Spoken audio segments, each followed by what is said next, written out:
I'm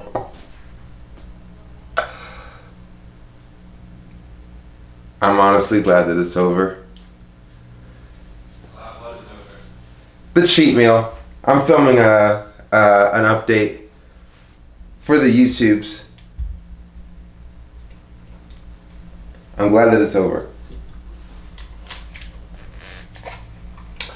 Let's see. I don't weigh myself after binges, typically. There is the knowledge that I have gone in a different direction than what I am interested in pursuing so far as weight loss. And normally after I have a uncontrollable binge where it was not planned and it was not on the itinerary for the day, I feel the distended stomach and I go to sleep just feeling full. I wake up and I don't even want to look at myself in the mirror. I keep my shirt on for the next 2 days because I don't want to see the damage that I have caused. For the purpose of full transparency with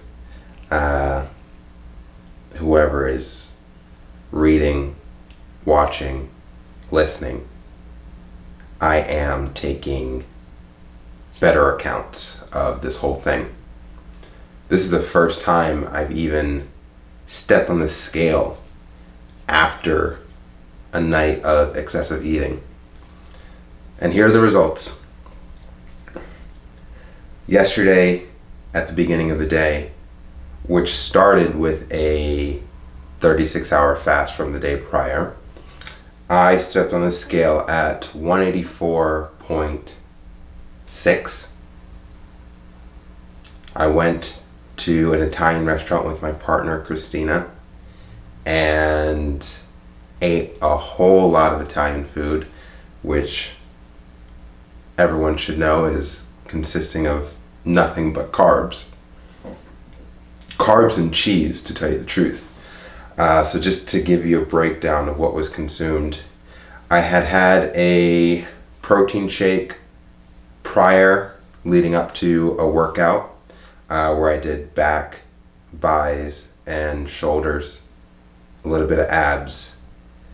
Came back home, had another protein shake to kind of keep the muscles, protein synthesis, all that stuff. I personally like to consume protein before and after workout.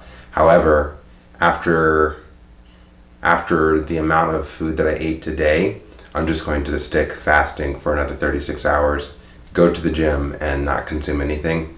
But I feel fine because I don't feel depleted. I feel that my muscles are full of glycogen and that I don't really need to eat after my next workout today. Anyway, that was a digression. What did I eat? What was on the menu? I had a apple cider margarita, mozzarella sticks, 10-inch pizza, antipasto salad,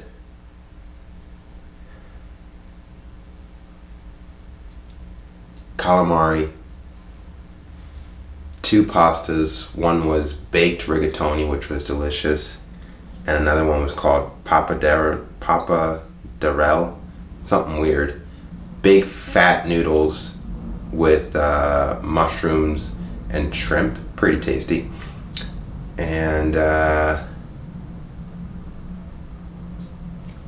dessert,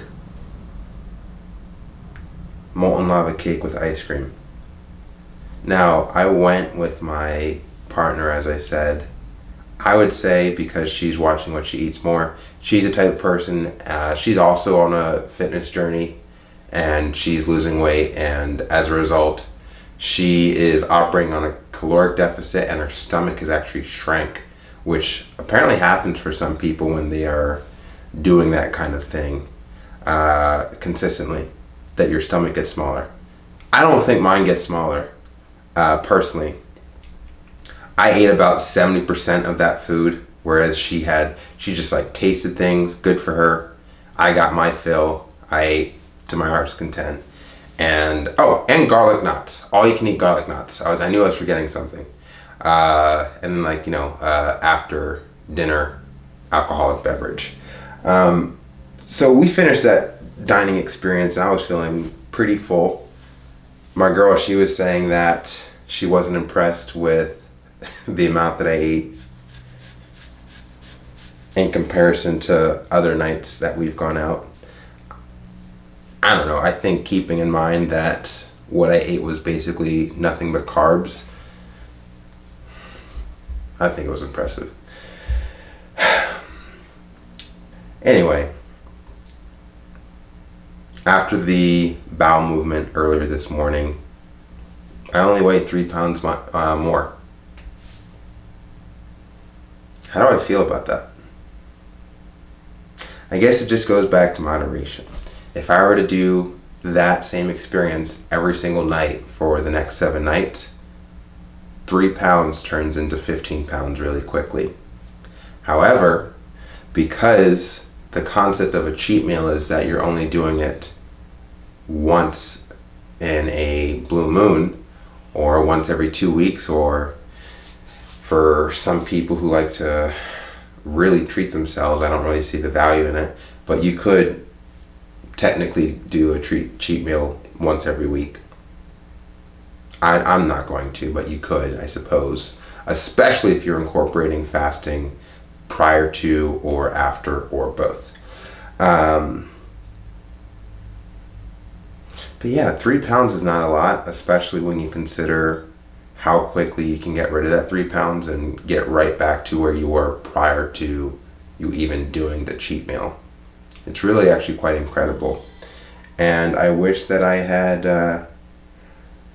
I'm happy that I'm actually taking the time to record such information. Now granted, one thing that I don't want to leave out is after we finished the cheat meal, we got back home and then we walked to the nearest Cold Stone and got more ice cream, which was actually a mistake on my end because of the amount of food that was already sitting in my stomach. But, and again, I'm grateful for the entire experience, because to me, I learned the lesson that I no longer have the desire to eat until I am no longer capable of eating. Because after the Cold Stone ice cream, realizing that I could have skipped it. In fact, there was a couple of items at the dinner that I could have skipped, like the shrimp mushroom pasta. I didn't need it. It was good, wasn't that good. The pizza was good, wasn't that good. So I could have skipped 2 items that we ordered. And I'm just imagining that for my future self, the types of cheat meals that I could be experiencing, I don't have to order everything on the menu. And again, it always goes back to it's that rule of being 80% full as opposed to being 110% full. I think 2022 was all about being full past the point of being able to eat anymore. And I tried to recreate that experience yesterday to much discomfort, to the point where I was going to sleep just uncomfortable. And I don't think I need that anymore. Instead, my future relationship with cheat meals is going to really be centered around eating food that I don't normally eat throughout my regular routine. So when it comes to what I eat on a daily basis, it's single ingredient foods. Potatoes, sweet potatoes, brown rice, sometimes white rice if I'm feeling a little indulgent, because there's not as much nutrition in white rice as brown rice, but it's still a carbohydrate that I'm using to give myself fuel, give myself energy. When it comes to protein, it's chicken breast, tuna, salmon, Salmon's a little fatty, so I cut down on carbs on the day that I'm eating salmon, and I focus more on fats to kind of balance out the energy. I forgot to say oatmeal for carbs. But yeah, I'm eating the same shit every day. It's just a variation. But again, I'm always sticking with single ingredient foods on a daily basis. I always try to get spinach in there as my go-to healthy leafy green. The darker the green, the better. Maybe a fruit. I put bananas in my oatmeal. I really like kiwi. And all of this is factored into a caloric budget of 17 to 1800 calories. So that's what I do on a daily basis, and it really works. And what I'm thinking for future cheat meals, instead of, okay, we got a cheat meal scheduled, let's go ham, let's try to die. I think that was just last year's phase. And this year, it's, okay, we got a cheat meal scheduled, let's eat something that I wouldn't normally eat. Yeah. Okay, so cool. Personally, I'm impressed with the non-substantial effect that yesterday's eating experience has had on my physique.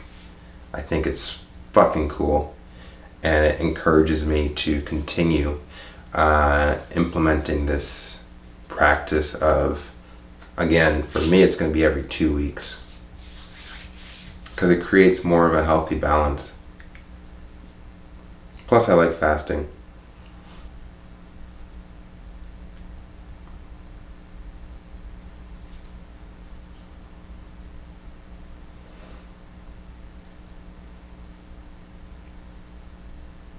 What I'll be eating for the week leading up to my next photo shoot and commercial shoot is really going to be consisting of the same things that I just listed, with an emphasis on low sodium and no sugar, because we really want to get as much excess water out of the body as possible.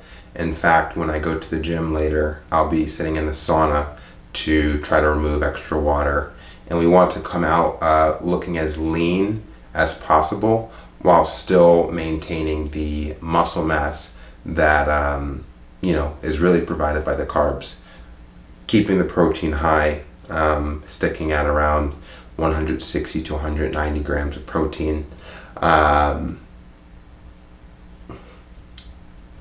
Yeah, 160 grams of carbs is the max that I'll be going to each day. And again, it oscillates between high carbs or high fat, depending on how the day of carbs went prior. It's all very technical, but again, this book is The Way of the Shred, and it's aptly titled that to further get into what's actually happening, what I'm doing in order to achieve and retain this level of physique. So it's really cool, and yeah.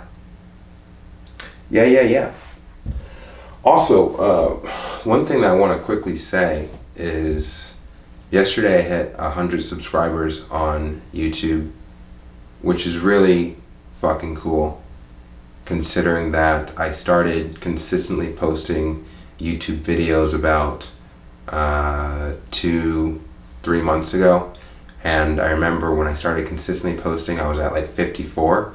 So just to consider that I've gained about 50 followers in the past 3 months from consistently uploading makes me extremely grateful and excited to continue on with this process.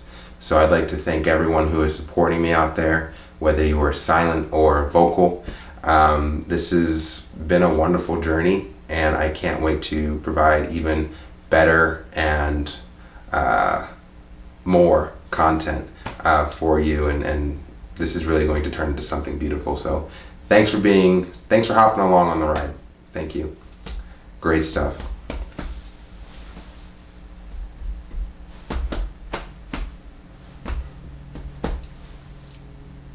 I also got 100 followers on TikTok at the same time yesterday. But between you and me, 100 subscribers on YouTube is cooler.